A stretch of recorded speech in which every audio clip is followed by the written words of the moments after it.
మళ్ళా ఆయన మేధావి, కోడి కొయ్యాలి, కళ్ళు కొయ్యాలి, దావత్ ఇయ్యాలి అని కూడా అడిగిండు వరంగల్ వాళ్ళని. పాపం మంచోళ్ళే, తెలుగు కల్లోలే వరంగల్ వాళ్ళు, కానీ ఆయన మాయమాటలు పడి మోసపోయింది. కోడి పెంచి ముదిరిపోయింది. లాస్ట్కు ఎవరెత్తుకపోయారో ఆ కోడిని, కానీ ఇవాళ పేదోళ్ళ దగ్గర ఇల్లు ఇయ్యలే. అందుకే ప్రభుత్వం వచ్చిన ఎంబడే పేదవాడి ఆత్మ గౌరవం పెరగాలి అని అంటే ఇందిరమ్మ ఇల్లు ఉండాలి. ఇందిరమ్మ ఇల్లు ఉండాలి అనంటే ప్రభుత్వం ఆర్థిక భారమైనా పర్వాలేదు, ఇచ్చి తీరవలసిందే అని మొదటి విడతగా ప్రతి నియోజకవర్గానికి 3,500 ఇండ్లు, దాదాపుగా 4,50,000 ఇండ్లు, 22,500 కోట్లతోని పేదలకు ఇండ్లు ఇచ్చినాం. ఇవాళ ప్రతి గ్రామంలో ఇందిరమ్మ ఇండ్ల పనులు మొదలైనవి. అందుకే ఈరోజు ధైర్యంగా ఆ సంతోషంతో మీ అందరి అభిప్రాయాన్ని సోదరుడు మాధవరెడ్డి గారు మా కనీసం ఇంకొక 3,000 ఇయ్యమంటుండు. ఎప్పుడైనా పండ్లు కాసే చెట్టుకే రాళ్ళు పడతాయి, పెడతామంటే అడుగుతారు, కొడతామంటే దూరం పోతారు. అందుకే మాధవన్న నువ్వు ఎట్లన్నా వేసి ఇంకా మళ్ళీ 3,000 ఇండ్లు రాబట్టాలని ఉపాయం వేసిండు మీ అందరి కోసం. నేను ఇంత పెద్ద ఎత్తున సభ పెడితే మాధవన్న సంతోషంతో పెట్టిండు అనుకున్నా. మాధవన్న మీటింగ్ మతలబ్తోనే పెట్టిండు. ఎట్లయినా ముఖ్యమంత్రి గారిని అందరి ముందు అడిగితే కాదనుకుంటా ఇస్తాడని. నిజంగానే నియోజకవర్గాలలో పేదోళ్ళకి ఇండ్లు ఇచ్చే నాయకులు అంటే నాకు ఇష్టం.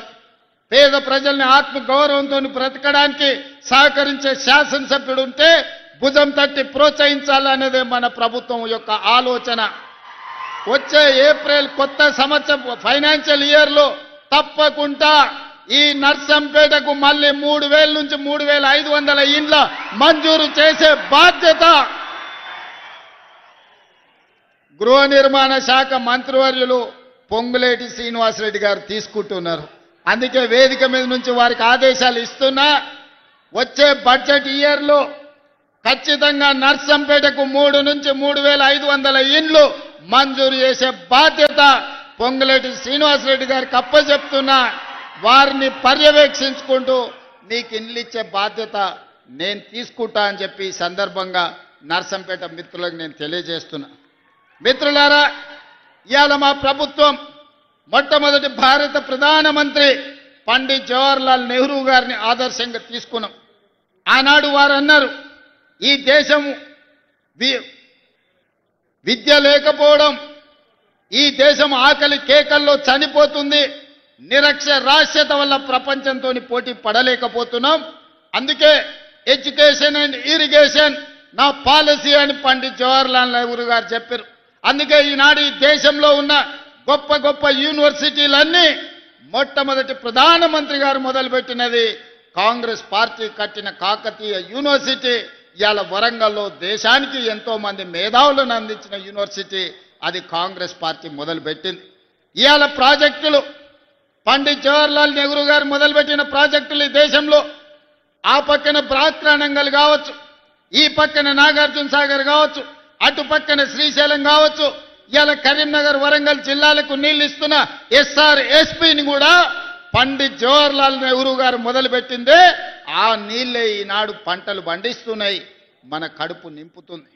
ఇవాళ ఇంకొక అడుగు ముందుకేసినాం, కమ్యూనికేషన్ వ్యవస్థ డెవలప్ అయింది. అందుకే education, irrigation and communication, communication in roads, communication in ports, communication in airports, communication in technology, వీటన్నిటిని కూడా తీసుకొని తెలంగాణ రైజింగ్ గ్లోబల్ సమ్మిట్ ని ఈ నెల 8, 9 తారీఖు నాడు ప్రపంచ స్థాయిలో ఈ రోజు కార్యక్రమాలను తీసుకున్నాం. దాంట్లో భాగంగానే మిత్రులారా ఇవాళ వరంగల్కి ఎయిర్పోర్ట్ తీసుకొస్తున్నాం.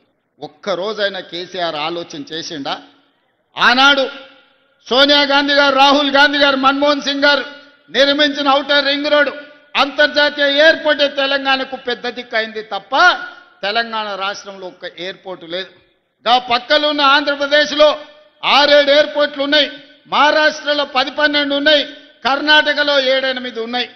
కానీ తెలంగాణ రాష్ట్రంలో 10 ఏళ్ళు ఉన్నోళ్లకు మరి ఎందుకు దేవుడు బుద్ధి కలిగించలేదో, జ్ఞానోదయం ఇవ్వలేదో, విదేశాలలో చదువుకున్నాం, సాంకేతిక నిపుణులం అని పెద్ద పెద్ద పొడుగు ఉపన్యాసాలు ఇస్తారు. కనీసం తెలంగాణకు రెండో ఎయిర్పోర్టు తేవాలని ఆలోచన అయినా చేసిండ్రా? తెలంగాణకు లేని పోర్టుకు కనీసం రోడ్డు అయినా వేద్దామని ఆలోచన చేసిండ్రా?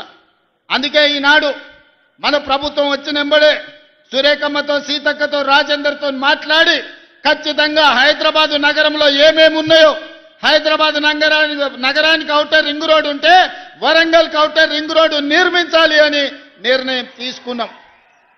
హైదరాబాద్లో అండర్ గ్రౌండ్ డ్రైనేజ్ ఉంటే వరంగల్ పట్టణానికి అండర్ గ్రౌండ్ డ్రైనేజ్ తీసుకురావాలని నిర్ణయం తీసుకున్నాం. హైదరాబాద్లో ఎయిర్పోర్ట్ ఉంటే వరంగల్లో ఎయిర్పోర్ట్ ఉండాలి అని రైతులను ఒప్పించి మెప్పించి భూసేకరణ చేసి డిసెంబర్ ఆఖరి వరకు భూసేకరణ పూర్తి చేసి మార్చి 31 తారీఖు లోపల వరంగల్లో ఎయిర్పోర్ట్ పనులను ప్రారంభించుకుంటాం. అండర్ గ్రౌండ్ డ్రైనేజ్ పనులను ప్రారంభించుకుంటాం. వరంగల్కు ఔటర్ రింగ్ రోడ్డు నిర్మాణ పనులను చేపడతామని నేను ఈ వేదిక మీద నుంచి చెప్తున్నా.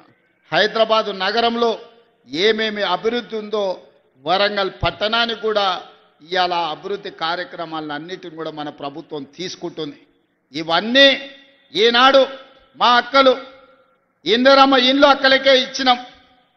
27,000 కోట్ల రూపాయల వడ్డీ రుణమా వడ్డీ సున్నా వడ్డీ మా అక్కల చేతికే ఇచ్చినాం. ఆర్టీసీ బస్సులో ఉచిత ప్రయాణమే కాదు, ఆర్టీసీ బస్సులకు మా అక్కల్ని యజమానులను చేసినాం. సౌర విద్యుత్ ఉత్పత్తిలో అదాని అంబానీలతో పోటీ పడేటట్టు ఇవాళ మా అక్కలకు సౌర విద్యుత్ ఉత్పత్తి చేసే వ్యాపారాన్ని